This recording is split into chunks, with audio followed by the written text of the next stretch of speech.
Friends, welcome to my recipe corner. അപ്പോൾ ഇന്ന് നമുക്ക് വളരെ ടേസ്റ്റി ആയിട്ടുള്ള ഗ്രീൻ പീസ് കറിയാണ്. നമ്മുടെ നാടൻ ചായക്കടകളിൽ നിന്നൊക്കെ കിട്ടുന്ന ഗ്രീൻ പീസ് കറിയുടെ സ്വാദാണ് ഇതിന് കേട്ടോ. വളരെ ഈസിയാണ് ചെയ്യാനായിട്ട്. അപ്പം, പുട്ട്, ഇടിയപ്പം അങ്ങനെ എല്ലാത്തിനൊപ്പം നമുക്ക് നല്ലൊരു കോമ്പിനേഷനാണ്. അപ്പോൾ ഇനി കൂടുതൽ ഇൻട്രൊഡക്ഷൻ ഒന്നും ഇല്ലാതെ തന്നെ നമുക്ക് വീഡിയോയിലോട്ട് പോകാം. അപ്പോൾ അതിനു മുന്നേ നമ്മുടെ ചാനൽ ഇതുവരെ സബ്സ്ക്രൈബ് ചെയ്തിട്ടില്ലാത്തവർ പ്ലീസ് ഒന്നെങ്കിൽ സബ്സ്ക്രൈബ് ചെയ്തേക്കുക. അതുപോലെ തന്നെ ലൈക്ക് ചെയ്യുക, മാക്സിമം ഷെയറും ചെയ്യണേ. അപ്പൊ ഞാനിവിടെ 1 കപ്പ് ഗ്രീൻ പീസ് ആണ് കുക്കറിലേക്ക് ഇട്ടിട്ടുണ്ട്. അപ്പൊ ഇത് ഓവർനൈറ്റ് സോക്ക് ചെയ്ത് വെച്ച ഗ്രീൻ പീസ് ആണ്. ഇനി ഇതിലേക്ക് 1 ക്യാരറ്റ് മുറിച്ചത്, 1 ഉരുളക്കിഴങ്ങ് ക്യൂബ്സ് ആക്കിയത്.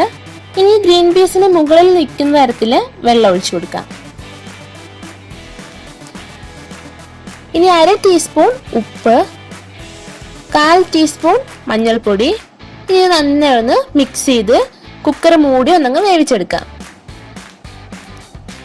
ഇനി ഗ്രീൻ പീസ് കുക്ക് ആകുന്ന ടൈമിൽ നമുക്ക് അതിന് ആവശ്യമായിട്ടുള്ള മസാല ഒന്നങ്ങ് റെഡിയാക്കി എടുക്കാം.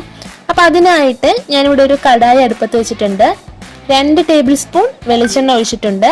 അപ്പൊ വെളിച്ചെണ്ണ ചൂടാവുമ്പോൾ 1/2 ടീസ്പൂൺ കടുക് ഒന്ന് പൊട്ടി വരുമ്പോൾ 2 സവാള നീളത്തിന് മുറിച്ചത്, 6 പച്ചമുളക് കീറിയത്. അപ്പൊ ഇതിലെ എരിവിനായിട്ട് ഞാൻ മുളക് പൊടി ഒന്നും ചേർക്കുന്നില്ല, പച്ചമുളകിന്റെ എരിവാണ് പ്രധാനമായിട്ടുള്ളത്. ഇനി ഒരു 5 അല്ലി വെളുത്തുള്ളിയും ഒരു മീഡിയം പീസ് ഇഞ്ചിയും കൂടി ചതച്ചെടുത്തത്. ഇനി നന്നായി ഒന്ന് വഴറ്റിയെടുക്കാം.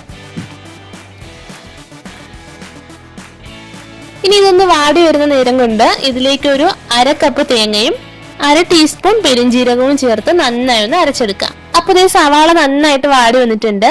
ഇനി ഇതിലേക്ക് ഫ്ലെയിം നന്നായി കുറച്ചു വെച്ചിട്ട് ഒരു 1/4 ടീസ്പൂൺ മഞ്ഞൾപ്പൊടി, അപ്പൊ 1/4 ടീസ്പൂൺ നേരത്തെ ഗ്രീൻ പീസ് കുക്ക് ചെയ്തപ്പോ ചേർത്തിട്ടുണ്ട്.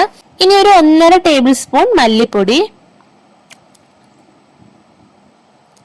ഇനി മീഡിയം ഫ്ലെയിമിൽ ഇട്ടിട്ട് നന്നായി മിക്സ് ചെയ്ത് പച്ചമണമൊക്കെ ഒന്ന് മാറ്റിയെടുക്കാം. അപ്പൊ ഫ്ലെയിം ഒരിക്കലും കൂട്ടി വെക്കരുത്, അങ്ങനെ ആയാലും പൊടി പെട്ടെന്ന് കരിഞ്ഞു പോകും കേട്ടോ. അതുപോലെ തന്നെ കണ്ടിന്യൂസ് ആയിട്ട് ഇളക്കി കൊടുക്കാനും ശ്രദ്ധിക്കുക. പൊടി കരിഞ്ഞു പോയാല് കറിയുടെ ടേസ്റ്റ് ഫുൾ ഒന്ന് മാറിപ്പോവും. ഇനി ഒരു 2-3 മിനിറ്റ് ആകുമ്പോൾ തന്നെ മസാല നന്നായിട്ട് മൂത്ത് കിട്ടും. അപ്പൊ ഇതിലേക്ക് തക്കാളി ചേർക്കുന്നില്ല കേട്ടോ. ഇനി നമ്മൾ ഇതിലേക്ക് നേരത്തെ അരച്ചു വെച്ച തേങ്ങ ചേർത്ത് കൊടുക്കാം. ഇതിന്റെ പച്ചമണം ഒന്നങ്ങ് മാറി വരണം.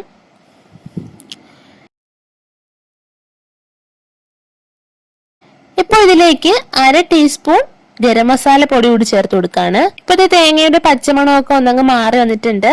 ഇനി നമുക്ക് ഇതിലേക്ക് നേരത്തെ കുക്ക് ചെയ്ത് വെച്ച ഗ്രീൻ പീസ് ചേർക്കാം. അപ്പൊ ഇനി നമ്മുടെ ഗ്രേവിക്ക് ആവശ്യത്തിനുള്ള വെള്ളം കൂടി ചേർത്ത് കൊടുക്കാം. ഇപ്പൊ എരിവ് നോക്കിയിട്ട് ആവശ്യമെങ്കിൽ കുറച്ച് കുരുമുളക് പൊടി കൂടി ചേർത്ത് കൊടുക്കാം. അപ്പൊ ഞാനിവിടെ ഒരു 1/2 ടീസ്പൂൺ ചേർക്കുന്നുണ്ട്. ഇനി കുറച്ച് കറിവേപ്പില ചേർത്ത് ഒന്നങ്ങ് തിളപ്പിക്കാം. ഇപ്പൊ ഗ്രേവിക്ക് ഒരുപാട് തിളച്ച് കുറുകേണ്ട ആവശ്യമില്ല കേട്ടോ, കാരണം തേങ്ങ അരച്ചത് ചേർത്തിട്ടുള്ളത് കൊണ്ട് തന്നെ തണുക്കുമ്പോൾ ഒന്ന് നന്നായിട്ട് കുറുകി കിട്ടും. അപ്പൊ അത് ഞാൻ ഈ ഒരു സ്റ്റേജിൽ ഓഫ് ചെയ്യുവാണ്. ഇത് നമ്മുടെ easy and tasty green peas curry ready ആയിട്ടുണ്ട്. അപ്പൊ എല്ലാവരും ട്രൈ ചെയ്തിട്ടാണ് കേട്ടോ. ട്രൈ ചെയ്തിട്ട് കമന്റ്സ് കൂടി അറിയിക്കുക. അപ്പൊ ഇതുപോലൊരു ഈസി ആൻഡ് ടേസ്റ്റി റെസിപ്പി ആയിട്ട് നെക്സ്റ്റ് എപ്പിസോഡിൽ കാണാം. Till then take care and by.